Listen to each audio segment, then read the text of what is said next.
Assalamualaikum warahmatullahi wabarakatuh. Perkenalkan, nama saya Fadlan Mora Dalimunte, jurusan Pendidikan Agama Islam kelas 2C. Ini akan mempresentasikan untuk tugas PKN yang berjudul Hak dan Kewajiban Negara.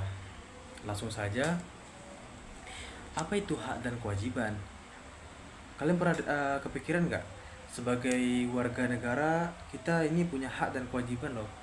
Nah, hak itu adalah segala sesuatu yang harus kita dapatkan.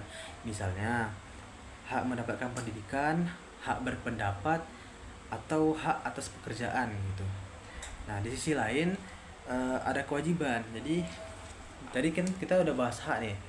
Nah, selanjutnya kita bahas juga kewajiban. Kewajiban itu sesuatu yang harus kita lakukan. Contohnya apa tuh? Ya, kalau di negara ya kita harus membayar pajak, menaati hukum, menjaga ketertiban dan sebagainya lah. Jadi hak yang kita peroleh itu hak itu sebenarnya yang kita peroleh, dan kewajiban itu yang harus kita lakukan. Jadi memang harus seimbang. Kalau misalnya cuma menuntut hak ya, tapi nggak ngelakuin kewajiban itu kan bisa hancur ya kan. Nah, selanjutnya kita langsung saja bahas ke dasar hukumnya. Jadi hak dan kewajiban itu juga punya dasar hukum ya. Nah, hak dan kewajiban kita ini enggak muncul gitu aja, tapi diatur oleh Undang-Undang Dasar 1945, terutama pada pasal 27 sampai pasal 34. Nah, kalau nggak salah. Aku kasih contoh ya. Em, yang pertama itu hak warga negara menurut Undang-Undang Dasar 1945. Itu ada di pasal 27 ayat 2. Setiap warga negara berhak atas pekerjaan dan penghidupan yang layak. Nah, ada juga nih dari pasal 28, yaitu kita berhak menyampaikan pendapat, berkumpul dan berserikat. Lalu selanjutnya pasal 31 ayat 1. Semua warga negara berhak berpendapat dan berpendidikan. Lalu pasal 34 ayat 1. Fakir miskin dan anak-anak terlantar dipelihara oleh negara. Nah, itu adalah um, hak warga negara menurut Undang-Undang Dasar 1945. Selanjutnya kita akan membahas tentang kewajiban negara nih. Kewajiban warga negara menurut Undang-Undang 1945. Jadi terdapat juga pasal-pasal seperti tadi. Yang pertama itu pasal 23A. Ini kita wajib membayar pajak dan pungutan yang sudah ditetapkan oleh negara.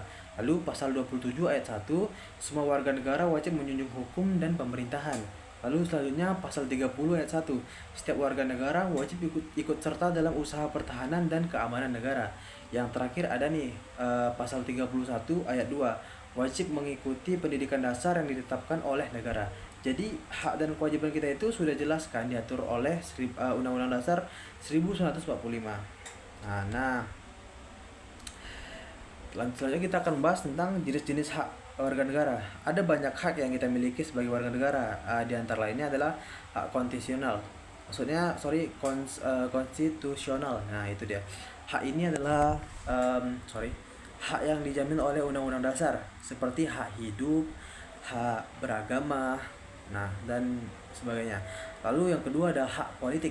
Nah, hak politik ini adalah hak memilih dalam pemilu atau hak memilih dalam pemilu itu ya maksudnya kita punya hak lah untuk memilih pemimpin kita, seperti pemilihan presiden atau pemilihan bupati gitu. Lalu dan hak untuk dipilih menjadi pemimpin. Nah, kita juga punya hak tuh untuk dipilih gitu, bukan hanya memilih saja. Lalu yang ketiga itu adalah hak ekonomi. Ini adalah hak untuk bekerja dan mendapatkan penghasilan yang layak. Nah, lalu yang keempat itu hak sosial. Hak ini adalah hak mendapatkan pendidikan dan layanan kesehatan. Lalu yang terakhir itu adalah hak budaya. Ini adalah hak untuk mengembangkan budaya sendiri dan mendapatkan perlindungan hak cipta. Nah, misalnya hak atas pendidikan itu ada di pasal 31 ayat 1. Memastikan semua warga negara berhak mendapatkan pendidikan yang layak tanpa diskriminasi. Jadi kalau ada anak putus sekolah karena nggak punya biaya, itu adalah pelanggaran hak. Oke. Lalu kita langsung saja masuk ke jenis-jenis kewajiban warga negara. Nah, selain hak, kita juga punya kewajiban. Beberapa kewajiban kita sebagai warga negara antara lain kewajiban terhadap negara. Nah, ini meliputi menaati hukum dan peraturan. Ini berlaku pada pasal 27 ayat 1. Lalu membayar pajak tepat waktu itu pasal 23A. Lalu ikut serta dalam usaha pertahanan negara itu pasal 31 ayat 1. Pasal 30 ayat 1. Contohnya itu wajib militer atau bela negara lah. Lalu menjunjung tinggi Pancasila. Nah, kewajiban juga ada nih terhadap masyarakat. Yang pertama, menghormati hak dan kebebasan orang lain. Lalu menjaga lingkungan tetap bersih dan sehat. Lalu selanjutnya berpartisipasi dalam kegiatan sosial seperti gotong royong. Dan yang terakhir, menjaga kerukunan antar umat beragama. Kalau kita semua menjalankan kewajiban ini, pasti kehidupan kita lebih harmonis. Nah, selanjutnya kita akan membahas tentang pelanggaran hak dan kewajiban warga negara. Sayangnya masih ada nih pelanggaran dan kewajiban dalam kehidupan sehari-hari. Contohnya pelanggaran hak nih, kita mulai dari pelanggaran hak.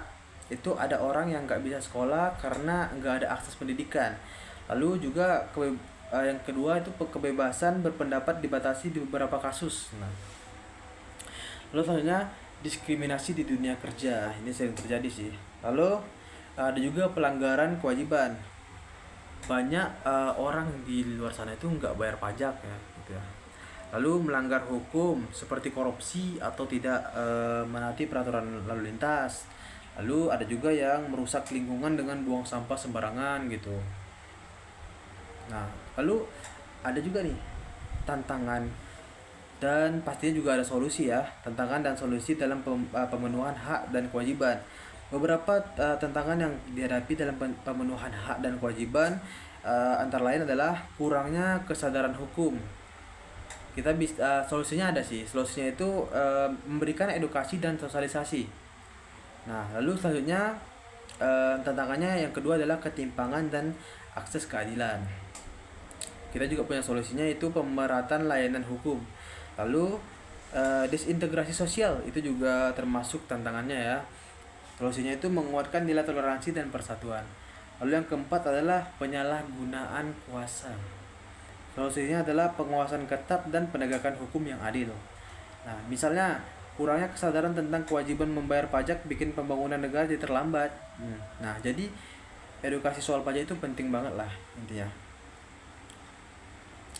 Nah, mungkin kesimpulan dari yang saya jelaskan tadi itulah dari semua yang sudah kita bahas ya, kita bisa simpulkan bahwa hak dan kewajiban harus berjalan seimbang. Kita nggak bisa hanya menuntut hak tanpa menjalankan kewajiban. Kalau kita mau Indonesia maju itu dan sejahtera, jadi semuanya harus semua harus jadi warga negara yang sadar, peduli dan bertanggung jawab. Mulai dari hal kecil seperti mematuhi peraturan, menjaga kebersihan, dan menghormati sama. Baiklah, sekian presentasi saya pada kali ini. Jika ada salah kata saya mohon maaf. Billahi taufiq wal hidayah. Assalamualaikum warahmatullahi wabarakatuh.